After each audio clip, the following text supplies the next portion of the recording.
Call of Duty is a very beautiful game with a very bad level of visibility and disappointing frame rate. So today we're gonna take the game from looking like this to this.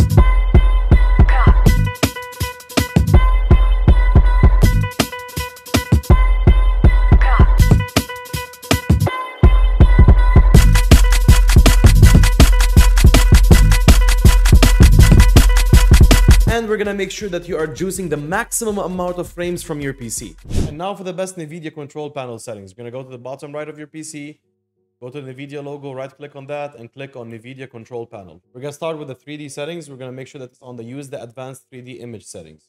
Then we're gonna go to the manage 3D settings, and we're gonna copy these as they are exactly. So image scaling is off, ambient occlusion off, anti-sotropic filtering application controlled, anti-aliasing off, anti-aliasing gamma correction on, anti-aliasing mode is application controlled, and then this should be by default application controlled under it, and then anti-aliasing transparency off, background application max frame rate off, CUDA/GPU all, DSR factors off, DSR smoothness should be off automatically, low latency mode off, max frame rate off, then monitor technology on fixed refresh rate, multi-frame sampled AA is on off, OpenGL GDI compatibility auto, OpenGL rendering GPU auto select, power management mode should be on prefer maximum performance, preferred refresh rate is application controlled, shader cache size is driver default, texture filtering is on, and the second one under it is allow,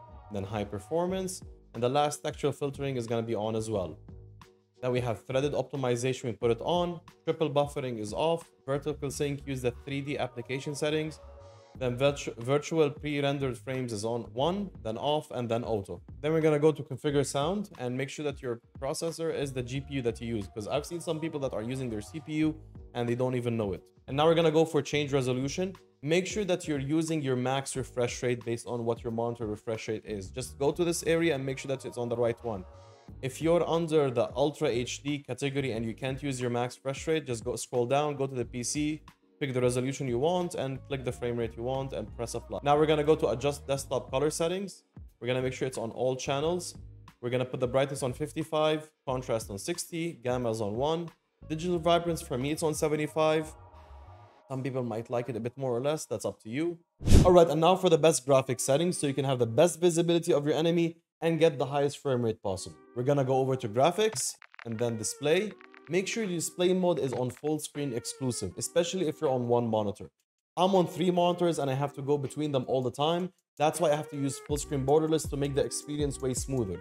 But if you're just focusing on gaming or you don't have to use multiple monitors at the same time, then put it on full screen exclusive.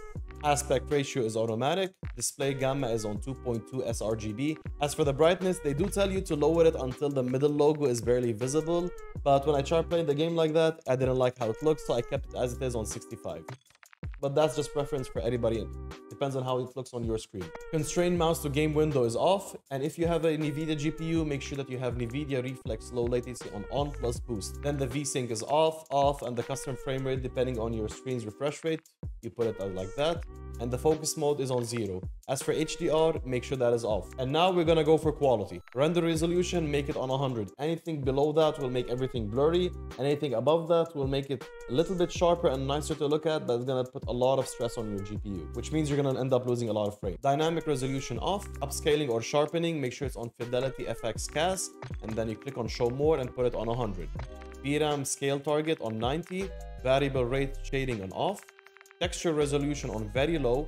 Texture filter anisotropic, or whatever that word is, put it on normal. Depth of field off. Detail quality level normal. Particle resolution very low. Bullet impacts, I prefer keeping it off. Unless you want to see your recoil pattern and practice on that, turn it back on. Persistent effects off. Shader quality low. On-demand texture streaming off. And local texture streaming quality low. Shadow quality very low. Screen space shadows off. Ambient occlusion off. Screen space reflections off. Static reflection quality low. Tessellation off. Terrain memory minimum. Volumetric quality low.